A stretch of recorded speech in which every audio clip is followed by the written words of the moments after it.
ബംഗാൾ വീണ്ടും പ്രക്ഷുബ്ധമാവുകയാണ്. നന്ദിഗ്രാം സിംഗൂർ പ്രക്ഷോഭത്തിലൂടെ 34 വർഷത്തെ CPM ഭരണം അവസാനിപ്പിച്ച മമതാ ബാനർജി ഇപ്പോൾ സ്വന്തം നന്ദിഗ്രാമിനെ നേരിട്ടുകൊണ്ടിരിക്കുകയാണ്. പശ്ചിമ ബംഗാളിലെ നോർത്ത് 24 പർഗാനാസ് ജില്ലയിലെ സന്ദേശ് ഖാലി എന്ന ഗ്രാമമാണ് ഇപ്പോൾ ബംഗാളിന്റെ സ്വന്തം ദീദിയുടെ ഉറക്കം കെടുത്തിക്കൊണ്ടിരിക്കുന്നത്. സ്ത്രീകളടക്കമുള്ള ജനക്കൂട്ടമാണ് സന്ദേശ് ഖാലിയിൽ ഇപ്പോൾ തെരുവിൽ പ്രതിഷേധവുമായി ഇറങ്ങിയിരിക്കുന്നത്. അവിടുത്തെ പ്രാദേശിക തൃണമൂൽ കോൺഗ്രസ് നേതാവായ ഷാജഹാൻ ഷെയ്ഖിനെതിരെ ഭൂമി കയ്യേറ്റ ആരോപണങ്ങൾ മാത്രമല്ല, ലൈംഗിക പീഡന ആരോപണങ്ങൾ കൂടി ഈ സ്ത്രീകൾ ഉന്നയിക്കുന്നുണ്ട്. ഈ സ്ത്രീകൾ പറയുന്നത് അവിടുത്തെ പ്രാദേശിക തൃണമൂൽ കോൺഗ്രസിന്റെ നേതാവും മമതാ ബാനർജിയുടെ അടുപ്പക്കാരനുമായ ഷാജഹാൻ ഷെയ്ഖും അയാളുടെ സഹായികളും നിരന്തരം സന്ദേശ് ഖാലിയിലെ സ്ത്രീകളെ പീഡനത്തിന് വിധേയരാക്കുകയാണ് എന്നും അവരുടെ ഭൂമികൾ കയ്യേറി കുളങ്ങൾ നിർമ്മിച്ച് മത്സ്യകൃഷി നടത്തുകയാണെന്നുമാണ് ഇവർ ഉന്നയിക്കുന്ന ഏറ്റവും പ്രധാനപ്പെട്ട ആരോപണം.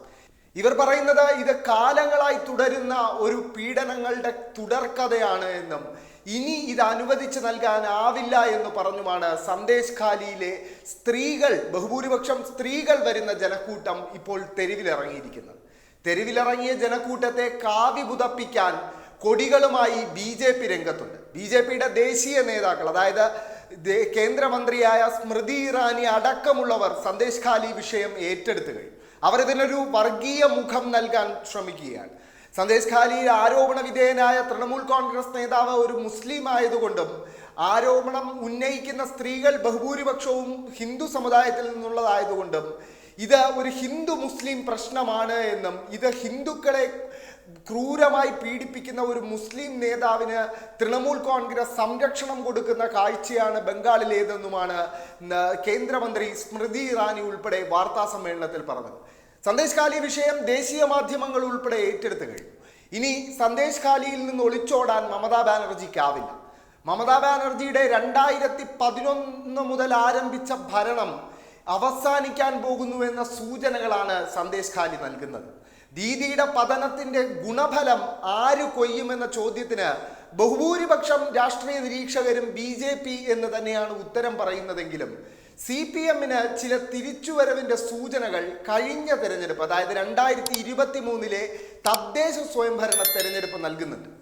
2 തെരഞ്ഞെടുപ്പിലെ ഫലങ്ങൾ എടുത്തുവെച്ച് പരിശോധിക്കുകയാണെങ്കിൽ CPM എങ്ങനെയാണ് അവിടെ തിരിച്ചുവരവിൻ്റെ ഒരു പാത പണിതുകൊണ്ടിരിക്കുന്നത് എന്നത് വ്യക്തമാക്കാം.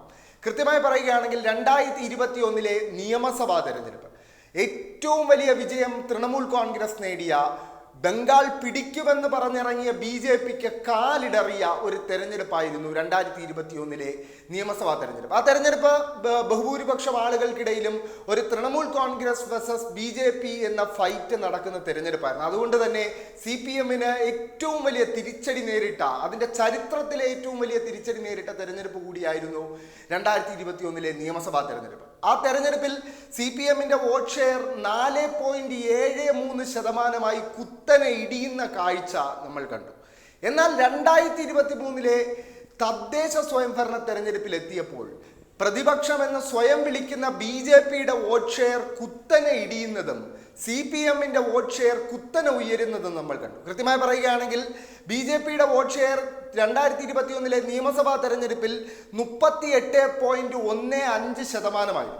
പക്ഷേ 2023 തദ്ദേശ സ്വയംഭരണ തെരഞ്ഞെടുപ്പ് എത്തിയപ്പോൾ അവരുടെ വോട്ട് വിഹിതം 10%-ലേറെ കുറഞ്ഞ് 23% എത്തി നിൽക്കുകയാണ്. എന്നാൽ CPMന്റെ വോട്ട് ഷെയർ 4.73% നിന്നും ഉയർന്ന് 14% മാറുന്ന കാഴ്ച നമ്മൾ കണ്ടു. CPMന്റെ ഈ മുന്നേറ്റത്തിന് പ്രധാന കാരണം CPMന്റെ അവിടുത്തെ യുവജന വിദ്യാർത്ഥി സംഘടനകൾ, അതായത് SFIയുടെയും DYFIയുടെയും പ്രവർത്തനങ്ങളാണ്. അതിലെടുത്തു പറയേണ്ടത് DYFIയുടെ പ്രവർത്തനമാണ്. DYFIയുടെ അവിടുത്തെ സംസ്ഥാന സെക്രട്ടറി മീനാക്ഷി മുഖർജി ഏറെ ശ്രദ്ധിക്കപ്പെട്ട ഒരു മുഖമാണ്. അവർ നടത്തിയ ഒരു യാത്ര, കഴിഞ്ഞ വർഷം നടത്തിയ ഒരു യാത്ര ബംഗാളിൽ വലിയ തരംഗമുണ്ടാക്കി. ഇൻസാഫ് യാത്ര അഥവാ നീതിക്ക് വേണ്ടിയുള്ള യാത്ര എന്നായിരുന്നു ആ യാത്രയ്ക്ക് പേരിട്ടിരുന്നത്. 50 ദിവസം കൊണ്ട് ബംഗാളിലെ ഗ്രാമാന്തരങ്ങളിലൂടെ 2200 കിലോമീറ്ററാണ് ആ യാത്ര പിന്നിട്ടത്. ആ യാത്രയുടെ അവസാനം എന്നോണം ഈ വർഷം ജനുവരിയിൽ ബ്രിഗേഡ് ഗ്രൗണ്ടിൽ, പ്രശസ്തമായ കൊൽക്കത്തയിലെ ബ്രിഗേഡ് ഗ്രൗണ്ടിൽ ഡിവൈഎഫ്ഐ ഒരു റാലി നടത്തി. ഒരുപക്ഷെ 2008 നടത്തിയ ഒരു പടുകൂറ്റൻ റാലിക്ക് ശേഷം, ഭരണമുണ്ടായിരുന്നപ്പോൾ CPM ഭരണത്തിലുണ്ടായിരുന്നപ്പോൾ നടത്തിയ ഒരു വലിയ റാലിക്ക് ശേഷം ആദ്യമായി ഡിവൈഎഫ്ഐ നടത്തുന്ന ബ്രിഗേഡ് ഗ്രൗണ്ടിലെ റാലി അതൊരു ജനസാഗരമായി മാറി. യുവജനങ്ങളുടെ ഒരു വലിയ കൂട്ടായ്മ അവിടെ രൂപപ്പെടുന്നത് നമ്മൾ കണ്ടു. ആ ജനക്കൂട്ടം CPM-നും ഡിവൈഎഫ്ഐക്കും വലിയ പ്രതീക്ഷകൾ നൽകുന്നു. മമതയുടെ വീഴ്ചയിൽ ഗുണഫലം കൊയ്യാൻ CPM-ന് കൂടി ആകും എന്ന സൂചന നൽകുന്നതാണ് ആ ജനക്കൂട്ടവും കഴിഞ്ഞ തെരഞ്ഞെടുപ്പിലെ വോട്ട് വിഹിതവും. എന്തായാലും മമതാ ബാനർജി തൻ്റെ നന്ദിഗ്രാം ഇപ്പോൾ നേരിട്ട് കൊണ്ടിരിക്കുകയാണ്. മമതയ്ക്ക് ഇതിൽ നിന്നും ഇനി എത്ര നാൾ ഒളിച്ചോടാനാകും, ഷാജഹാൻ ഷെയ്ഖിനെ എത്ര കാലം പൊതിഞ്ഞു പിടിച്ച് സംരക്ഷിക്കാനാകുമെന്നത് കണ്ടറിയേണ്ടിയിരിക്കുന്നു. കാര്യം ദേശീയ മാധ്യമങ്ങൾ മുഴുവൻ ഏറ്റെടുത്തു കഴിഞ്ഞു സന്ദേശ് ഖാലിയിലെ വിഷയം. അപ്പോൾ മമത തൻ്റെ നന്ദിഗ്രാമിനെ എങ്ങനെ നേരിടുമെന്നത് കണ്ടറിയേണ്ടിയിരിക്കുന്നു.